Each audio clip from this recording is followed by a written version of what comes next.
In this video, I want to show off this painted Foamcore insert I made for Oros. The design challenge I took on for this game was figuring out how to set this up quickly, and my solution was to have them already in trays that would move straight to the table, ready to go. We're going to do a time-lapse demonstration to simulate the usual setup, and then move on to each component in further detail. Let's get into it. I'm going to set this up for solo play, in which there will be 3 player boards, 2 of which are flipped to their Automa side. Now, I'm intentionally not racing the clock solely for this demonstration. I do believe this would be faster, but because I'm setting up on a Magillon table, I'm barely scraping by on the needed table space. Player pieces. Oftentimes I've seen people opt to use resealable bags, as it's easy to hand this to players for them to set up on their own. While true, a box takes up the time spent unzipping the bag, as all that needs to be done is to turn the box over. And this isn't even the best part of using a lidless box. It's actually when you're tidying up. Let me show you what I mean. When you finish playing the game and are ready to pack up, all you have to do is toss them back into the box. When an insert needs you to put things into fitted slots, the fact that you need to make sure it goes in the right way is more of a hassle than it needs to be. The way I see it, making the setup and tear down less of a hassle just betters the overall experience of the game. So even though I may not put everything back in neatly, I've sized the box up just enough that it won't present an issue when I cover this up later. Moving on to the land tiles, I'd say sorting these into its own compartments is the biggest time saver for running this game. Why store a large quantity of a game piece in resealable bags, only to have to empty them out and sort it afterwards? Why not already have them sorted in advance, is what I asked myself. Each compartment was originally measured to fit each stack of tiles exactly, but the tiles now, along with all the other things you'll see later on, don't have the same gap tolerance originally measured out for. Why, you ask? Well, if you ever cut foam core with a dull knife, you're gonna get some rough cuts, and when I ran into one too many bad cuts later in the project, instead of making a new piece, I decided to play into that with paint to cover up the roughness. As for the paint, I've got a stylized rock texture going on here to get somewhat close to the game's art style, just nowhere near as clean. I've created this scratch look with the lighter gray paint, as I was imagining the idea that these pieces going in and out of the containers will wear the rock surface, and you'll see these show up usually around the edges of high contact areas elsewhere. So with the volcano tray that I have here, you'll see that I've painted much more of the lighter gray along the top edge of the curved area. That's just to really emphasize the motion of you picking out the pieces by dragging them out of the curved surface that you see here.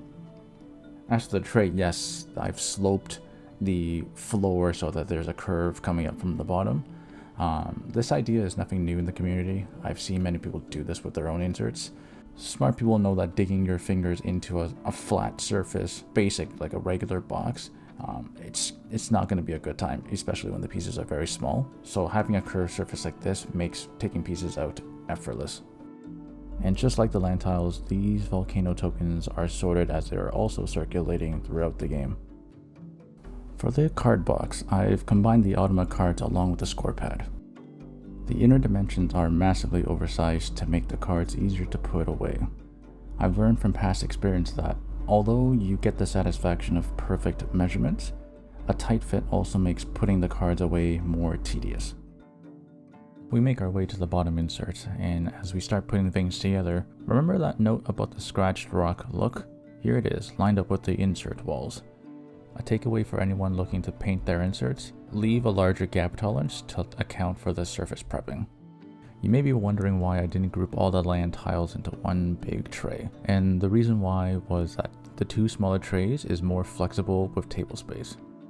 There could be situations where the table can't accommodate a large unit, but could support 2 small units instead.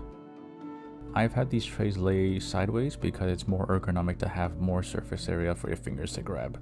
Having to pinch something soft like foam core over time is likely to leave unwanted marks. The spaces between each tray has been carefully calculated out to be even for that balanced look that I wanted. Notice how the top edge of these containers are flush with each other? That's because we're going to use the top tray that doubles up as a lid for these containers. A part of this tray was carved out to accommodate the space taken up by the land tiles, and even though there's some room for play, having done the sideways layout still keeps all the tiles in place. For the last piece, the top tray, responsible for holding the boards and rulebook. Figuring out how to arrange things around the land tiles poking out was a challenge. This is what I've come up with. This lowered level holds the game board and ascension track since they share the same length and width dimensions. I've made a cutout section here to make it easier to pick up the item. The raised narrow strip here is where the player boards and rulebook will go, and it has been measured out to sit flush with the top surface of this tray. Because of that flush fitment, I've made a square cut on the side to make it easy to pick up the rulebook. The green string here will be used to lift this tray out of the box, as there's no other elegant way to do this otherwise. If you see my insert design with Power Grid, you would know that one of the design requirements I have is that pieces do not spill or shift out of place. So we're going to now assemble everything, close the lid, and see how well it holds up to a shake test.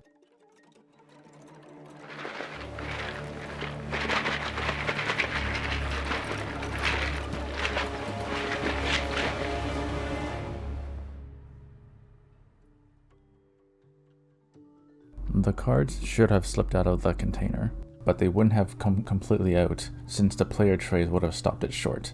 But as you can see, no pieces have spilled out of place. It's also worth mentioning a design like this works if the lid doesn't lift even the slightest, as the lid is what is holding down the top layer. Long after the time of this recording, I had this in my game bag while I was taking it to a friend's. The lid came undone slightly, and the pieces spilled out afterwards. I now use a hook and loop strap to bind the box lid so it never becomes an issue. In any case, since the time of recording this video, I've started using a 3D printer to design and fabricate my inserts, and I've already completed 3 different games by this time. So that's something for you to look forward to. Thanks for watching.